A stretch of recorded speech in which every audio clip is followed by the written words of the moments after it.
Hi ಸ್ನೇಹಿತರೆ, welcome to our channel Mithun Raj ಅಡುಗೆ ಮನೆ. ಇವತ್ತಿನ ವಿಡಿಯೋದಲ್ಲಿ ಸ್ಪೆಷಲಾಗಿ ನಾನು ಒಂದು ಹೆಲ್ತಿ ಲಡ್ಡು ತೋರಿಸ್ತಾ ಇದ್ದೀನಿ.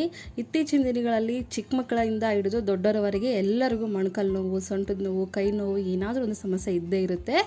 ಅಂಥ ಸಮಸ್ಯೆಗೆ ನಾವು ಕಡಿಮೆ ಮಾಡ್ಕೋಬೇಕು, ಡಾಕ್ಟ್ರ್ ಹತ್ರ ಹೋಗ್ದೇ ನಾರ್ಮಲಾಗಿ ಕಡಿಮೆ ಮಾಡ್ಕೋಬೇಕು ಅನ್ನೋರಿಗೆ ಈ ಲಡ್ಡು ಬೆಸ್ಟ್ ಅಂತ ಹೇಳ್ಬೋದು. ಯಾವ ಥರ ಮಾಡಬೇಕಂತ ಹೇಳ್ತೀನಿ ಬನ್ನಿ.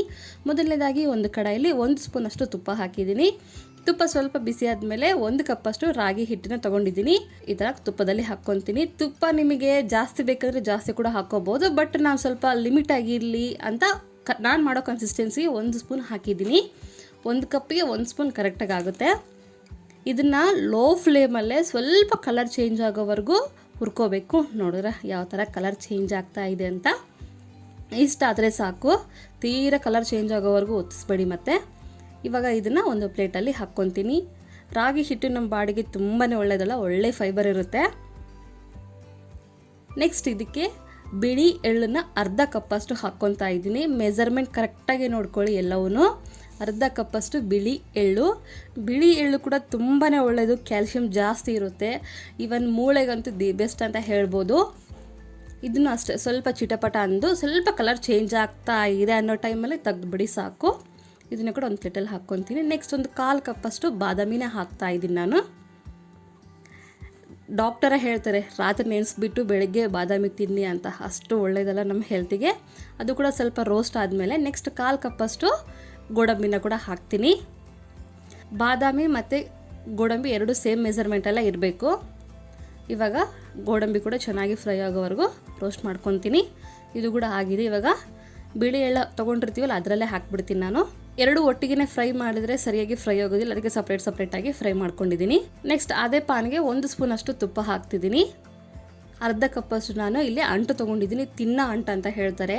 ಬಾಡಿ ಹೀಟ್ ಆದಾಗ ಈ ಥರ ಮಾಡ್ಕೊಂಡು ತಿಂದರೆ ಬಾಡಿ ಕೂಲ್ ಆಗುತ್ತೆ. ನೆಕ್ಸ್ಟ್ ಸೊಂಟ ನೋವು, ಮೊಣಕಾಲು ನೋವು, ಈ ಥರ ಮೂಳೆಗಳಿಗೆ ದಿ ಬೆಸ್ಟ್ ಅಂತ ಹೇಳ್ಬೋದು ಈ ಥರ ಒಂದು ಅಂಟು. ಇದನ್ನು ಸ್ವಲ್ಪ ತುಪ್ಪದಲ್ಲಿ ಫ್ರೈ ಮಾಡ್ತಾ ಇದ್ದರೆ ಇದನ್ನು ಬ್ರೌನ್ ಕಲರ್ ಇದ್ದಿದ್ದು ವೈಟ್ ಕಲರಿಗೆ ಕನ್ವರ್ಟ್ ಆಗುತ್ತೆ. ನೋಡಿದ್ರೆ ಈ ಥರ ಸೈಜ್ ಸ್ವಲ್ಪ ಡಬಲ್ ಆಗುತ್ತೆ. ನೋಡಿದ್ರೆ ಯಾವ ಥರ ಉಬ್ಬಿದೆ ಅಂತ. ಇಷ್ಟಾದರೆ ಸಾಕು. ಇದನ್ನು ಕೂಡ ಒಂದು ಪ್ಲೇಟಲ್ಲಿ ತೊಗೊತೀನಿ.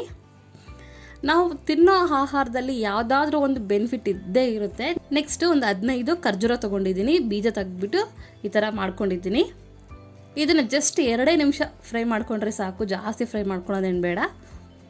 2 ನಿಮಿಷ ಆದಮೇಲೆ ಈ ಥರ ಒಂದು ಕಪ್ಪಲ್ಲಿ ತೊಗೊತೀನಿ. ಇದು ಸ್ವೀಟ್ಗೋಸ್ಕರ ಎಕ್ಸ್ಟ್ರಾ ಟೇಸ್ಟ್ ಬರಲಿ ಅಂತ ಹಾಕ್ತಾ ಇದ್ದೀನಿ. ಇಲ್ಲೆಲ್ಲ ರೆಡಿಯಾಗಿದೆ, ಕಂಪ್ಲೀಟಾಗಿ ಆರಿದವು ಕೂಡ. ಇವಾಗ ನೆಕ್ಸ್ಟ್ ತುಪ್ಪ ಅವಶ್ಯಕತೆ ಇಲ್ಲ, ಜಸ್ಟ್ ಇಷ್ಟೇ ಸಾಕು. ನಾವೇನು ಯೂಸ್ ಮಾಡಿವಿ ತುಪ್ಪ. ಇವಾಗ ಇದರಿಂದನೇ ಲಡ್ಡು ಕನ್ಸಿಸ್ಟೆನ್ಸಿ, ಲಡ್ಡು ಕಟ್ಟೋಕ್ಕೆ ಯಾವ ಥರ ಬೇಕೋ ಅಲ್ಲಿವರೆಗೂ ನಾವು ಫೈನಾಗಿ ಪೌಡ್ರ್ ಥರ ಮಾಡ್ಕೊಳ್ಳೋಣ. ಮೊದಲನೇದಾಗಿ ನಾನಿಲ್ಲಿ ಅಂಟು ತೊಗೊಂಡಿದ್ದೀನಿ, ಅದನ್ನು ಫೈನಾಗಿ ಪೌಡ್ರ್ ಥರ ಮಾಡ್ಕೋಬೇಕು. ಎಷ್ಟು ಸಣ್ಣಗೆ ಮಾಡ್ಕೊತೀವೋ ಅಷ್ಟು ಚೆನ್ನಾಗಿ ಬರುತ್ತೆ ಲಡ್ಡು. ಇಲ್ಲಾಂದರೆ ಬಾಯಲ್ಲಿ ಕಸಿ ಅನ್ನೋ ಥರ ಬರುತ್ತೆ. ನೋಡಿದ್ರೆ ಇಷ್ಟು ಫೈನಾಗಿ ಪೌಡ್ರ್ ಥರ ಆದರೆ ಸಾಕು. ನೆಕ್ಸ್ಟ್ ಇದಕ್ಕೆ ನಾನಿವಾಗ ಬಿಳಿ ಎಳ್ಳು ಮತ್ತು ಗೋಡಂಬಿ, ನೆಕ್ಸ್ಟ್ ಬಾದಾಮಿ ಹಾಕ್ತೀನಿ. ರೋಸ್ಟ್ ಮಾಡೋದ್ರಿಂದ ಫೈನಾಗಿ ಪೌಡ್ರ್ ಥರ ಆಗುತ್ತೆ. ನೋಡಿದ್ರೆ ಈ ಥರ ಎಣ್ಣೆ ಬಿಟ್ಕೊಳ್ಳೋವರೆಗೂ ನಾವು ಮಿಕ್ಸಿ ಮಾಡ್ಕೋಬೇಕಾಗುತ್ತೆ. ನೋಡಿದ್ರೆ ಈ ಥರ ಇಷ್ಟು ಮೆತ್ತಗಾಗಬೇಕು. ಮೆತ್ತಗಾಗಿದೆ ಅಂತ ಮತ್ತೆ ಮಾಡಬಾರ್ದು, ಈ ಥರ ಉಂಡೆ ಕಟ್ಟಕ್ಕೆ ಬರಬೇಕು. ನೆಕ್ಸ್ಟ್ ಇದಕ್ಕೆ ಡೇಟ್ಸ್ ಇದಾವಲ್ಲ, ಖರ್ಜೂರ, ಅದು ಕೂಡ ಹಾಕಿ ಈ ಥರ ಮಿಕ್ಸಿ ಮಾಡ್ಕೊಂಡಿದ್ದೀನಿ. ಇದು ಕೂಡ ಅಷ್ಟೇ, ಎಣ್ಣೆ ಬಿಟ್ಕೋವರೆಗೂ ಈ ಥರ ಪ್ರೆಸ್ ಮಾಡಿದರೆ ಸ್ವಲ್ಪ ಎಣ್ಣೆ ಥರ ಆಗಬೇಕು, ಅಲ್ಲಿವರೆಗೂ ಮಿಕ್ಸಿ ಮಾಡ್ಕೋಬೇಕು. ಇವಾಗ ಇದನ್ನು ಒಂದು ಬೌಲಿಗೆ ಹಾಕ್ಕೊತೀನಿ. ನೆನಪಿರಲಿ, ಮಿಕ್ಸಿ ಮಾಡೋದ್ರಲ್ಲೇ ಇರುತ್ತೆ ಎಲ್ಲವೂ. ಚಿಕ್ಕ ಮಕ್ಕಳಿಗೆ, ದೊಡ್ಡವರಿಗೆ, ಯಾರಿಗೆ ಕೊಟ್ಟರು ಕೂಡ ತುಂಬಾ ಹೆಲ್ತಿ ಅಂತ ಹೇಳ್ಬೋದು. ಇದು ಒಂದು ಬಾಕ್ಸಲ್ಲಿ ಒಂದು 15 ದಿನದವರೆಗೂ ಸ್ಟೋರ್ ಮಾಡಿ ಇಟ್ಕೋಬೋದು. ಈ ಥರ ಎಲ್ಲವನ್ನು ನೀಟಾಗಿ ಒಂದು ಬೌಲಲ್ಲಿ ಹಾಕ್ಕೊತೀನಿ. ನೆಕ್ಸ್ಟ್ ಇದಕ್ಕೆ ಸ್ವಲ್ಪ ರಾಗಿ ಹಿಟ್ಟು ಹಾಕ್ಕೊಂಡು ಬೆಲ್ಲ ಹಾಕ್ಕೋಬೇಕು. ಸ್ವಲ್ಪ ಸ್ವೀಟ್ ಬೇಕಲ್ವಾ, ನಿಮಗೆ ಬೆಲ್ಲ ಇಷ್ಟ ಇಲ್ಲ ಅಂದರೆ ಡೇಟ್ಸ್ನೇ ಇನ್ನೂ ಸ್ವಲ್ಪ ಜಾಸ್ತಿ ಹಾಕ್ಕೋಬೋದು. 1 ಕಪ್ ರಾಗಿ ಹಿಟ್ಟಿಗೆ ನಾನು ಅರ್ಧ ಕಪ್ಪಷ್ಟು ಬೆಲ್ಲನ ತುರಿದ್ಬಿಟ್ಟು ತೊಗೊಂಡಿದ್ದೀನಿ. ಇನ್ನು ಸ್ವಲ್ಪ ಜಾಸ್ತಿ ಸ್ವೀಟ್ ಬೇಕು ಅಂದರೆ 1 ಕಪ್ವರೆಗೂ ಹಾಕ್ಕೋಬೋದು. ನೋಡಿದ್ರೆ ಫೈನಾಗಿ ಪೌಡ್ರ್ ಥರ ಆಗಿದೆ. ಇಷ್ಟಾದರೆ ಸಾಕು. ಇದನ್ನು ಕೂಡ ಹಾಕಿಬಿಟ್ಟು ಉಳಿದಿರೋವಂಥ ರಾಗಿ ಹಿಟ್ಟು ಕೂಡ ಹಾಕಿ ನೀಟಾಗಿ ಕಲಿಸ್ಕೊತೀನಿ. ಇಷ್ಟೆಲ್ಲ ಹಾಕಿದ ಮೇಲೆ ಹೆಲ್ತಿಯಾಗಿ ಇಲ್ಲಾರ್ದಂಗೆ ಇರುತ್ತಾ ಹೇಳಿ? ಇದನ್ನು ನೀಟಾಗಿ ಕೈಯಿಂದ ಕಲಸೋಕ್ಕಾಗೋದಿಲ್ಲ, ಅದಕ್ಕೋಸ್ಕರ ಇನ್ನೊಂದು ಸರಿ ಮಿಕ್ಸಿ ಕೂಡ ಮಾಡ್ಕೊತೀನಿ. ಇನ್ನೊಂದು 2 ಟೈಮ್ ಆಗುತ್ತೆ ಮಿಕ್ಸಿ ಮಾಡಿಕೊಂಡ್ರೆ. ಈ ಥರ ಮಿಕ್ಸಿ ಮಾಡ್ಕೊಳೋದ್ರಿಂದ ಉಂಡೆ ಕಟ್ಟೋಕ್ಕೆ ಈಸಿಯಾಗಿ ಬರುತ್ತೆ, ಈವನ್ ತಿನ್ನೋಕೆ ಕೂಡ ಚೆನ್ನಾಗಿರುತ್ತೆ. ಎಲ್ಲವೂ ಈವನಾಗಿ ಮಿಕ್ಸಿ ಆಗುತ್ತೆ. ನೋಡಿದ್ದೀರಾ ಯಾವ ಥರ ಆಗಿದೆ ಅಂತ. ಕೈಯಿಂದ ಈ ರೀತಿ ಉಂಡೆ ಕಟ್ಟಿದರೆ ಉಂಡೆ ಶೇಪಿಗೆ ಆಟೋಮೆಟಿಕ್ಕಾಗಿ ಬಂದುಬಿಡುತ್ತೆ. ಎಕ್ಸ್ಟ್ರಾ ತುಪ್ಪ ಹಾಕಬೇಕು ಮತ್ತು ಹಾಲು ಹಾಕಬೇಕು ಅನ್ನೋದು ಏನೂ ಇಲ್ಲ. ದಿನಕ್ಕೊಂದು ಲಡ್ಡು ನೋ ಡಾಕ್ಟರ್ ಅಂತ ಹೇಳ್ತಾರೆ, ಅಷ್ಟು ಪರ್ಫೆಕ್ಟಾಗಿ ಅಷ್ಟು ಹೆಲ್ತಿ ಅಂತ ಹೇಳ್ಬೋದು. ಖಂಡಿತ ಟ್ರೈ ಮಾಡ್ತೀರಾ ಅಂದ್ಕೊಂಡಿದ್ದೀನಿ. ಇದನ್ನು ಕೂಡ ಬೌಲಿಗೆ ತೊಗೊಂಡು ಇನ್ನೊಂದು ಸರಿ ಮಿಕ್ಸಿ ಮಾಡ್ಕೊಂಡಿದ್ದೀನಿ ಉಳಿದಿರುವಂಥದ್ದನ್ನ, ಅದನ್ನು ಕೂಡ ಅದೇ ಬೌಲ್ಗೆ ಹಾಕ್ಕೊತೀನಿ. ಇವಾಗ ಸ್ವಲ್ಪ ನೀಟಾಗಿ ಕಲಿಸ್ಕೊಂಬಿಟ್ಟು ಲಡ್ಡು ಶೇಪ್ಗೆ ಮಾಡ್ಕೊತಾ ಹೋಗ್ತೀನಿ. ಮೀಡಿಯಮಾಗಿ ಕಟ್ಕೋಬೇಕಾ, ದೊಡ್ಡದು ಕಟ್ಕೋಬೇಕಾ, ಸಣ್ಣದು ಕಟ್ಕೋಬೇಕಾ ನೋಡಿಕೊಂಡು ಕಟ್ಕೊಳ್ಳಿ.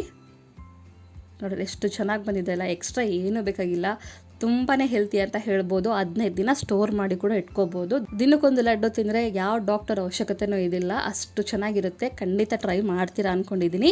ನೋಡಿದ್ರೆ ಚೆನ್ನಾಗಿ ಬಂದಿದೆ. ನಾನು ಮಾಡೋ ಕ್ವಾಂಟಿಟಿಗೆ ಇಷ್ಟಕ್ಕೊಂದು ಲಡ್ಡು ಬಂದಿದೆ, ಇನ್ನೂ ಒಂದು 10 ಲಡ್ಡು ಆಗಿರ್ಬೋದು.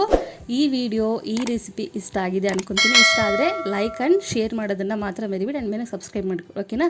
ಮುಂದಿನ ವಿಡಿಯೋದಲ್ಲಿ ಮತ್ತೆ ಸಿಗ್ತೀರಾ. ಅಲ್ಲಿವರೆಗೂ ಟೇಕ್ ಕೇರ್, ಬಾಯ್.